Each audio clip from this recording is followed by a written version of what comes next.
সরকারটা ক্ষমতায় আসতে পারেনি।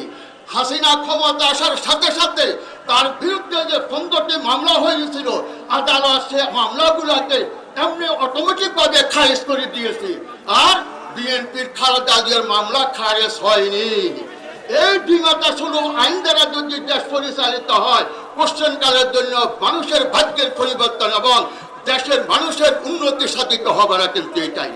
তার পাশাপাশি আমি একটি ইসলামী আইন আপনাদের সামনে উল্লেখ করছি। খলিফাতুল মুসলিমিন হযরত আলী, উনি রাষ্ট্রপ্রধান ছিলেন। তার প্রধান বিচারপতি ছিল শোরাই, প্রধান বিচারপতি শোরাই।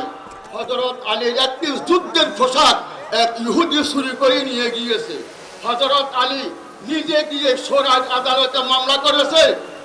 মহামান্য বিচারক শোরাই, আমার যুদ্ধের পোশাক ইহুদি নিয়ে গিয়েছে। শোরাই বলতেছে আপনি সাক্ষী নিয়ে আসেন। পরের দিন হযরত আলী সাক্ষী নিয়েছে। একজন তার ছেলেকে, একজন তার গোলাম যেটা কীর্তদাস ছিল তাকে আজাদ করেছে, তার গোলামকে তার সাক্ষী হিসাবে নিয়ে গিয়েছে।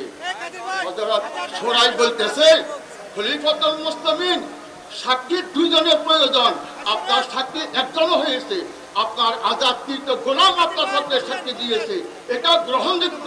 আর আপনার ছেলে যে আপনার পক্ষে সাক্ষী দিয়েছে, এই সাক্ষী ইসলামের দৃষ্টিতে গ্রহণযোগ্য নয়।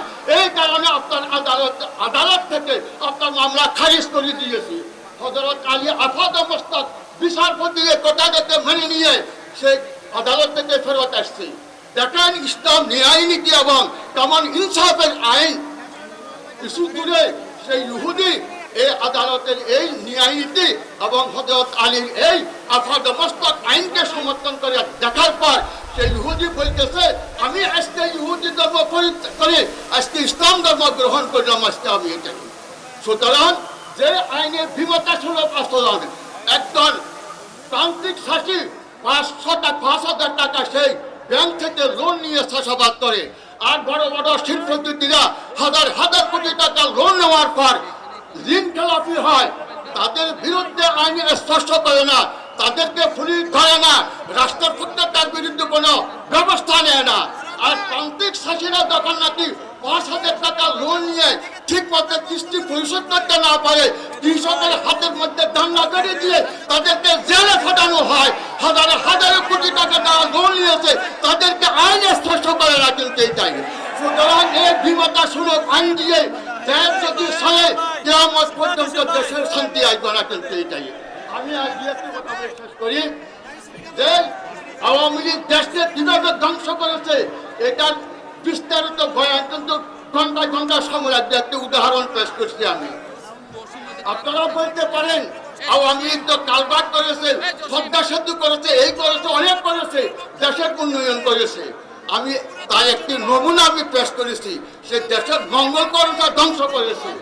একটি ব্যক্তি যদি লোন এবং কর্জ নিয়ে 3 তলা বিল্ডিং করে, গ্রামের মানুষ তাকে ধিক্কার দিয়ে নিন্দা জানায়, সে লোন নিয়ে 3 তলা বিল্ডিং করেছে। আরেক ব্যক্তি যদি কি উপার্জনের মাধ্যমে উপার্জন করে, সেই যদি 3 তলা বিল্ডিং করে, গ্রামের লোক তাকে মডেল হিসাবে কি করে স্বীকার করে। সুতরাং হাসিনা যে 15 বছর কালভার্ট, বিশ্বরোড ইত্যাদি ইত্যাদি করেছে, এটা সম্পূর্ণ লোন নিয়ে করেছে। উদাহরণ পেশ করছি আমি।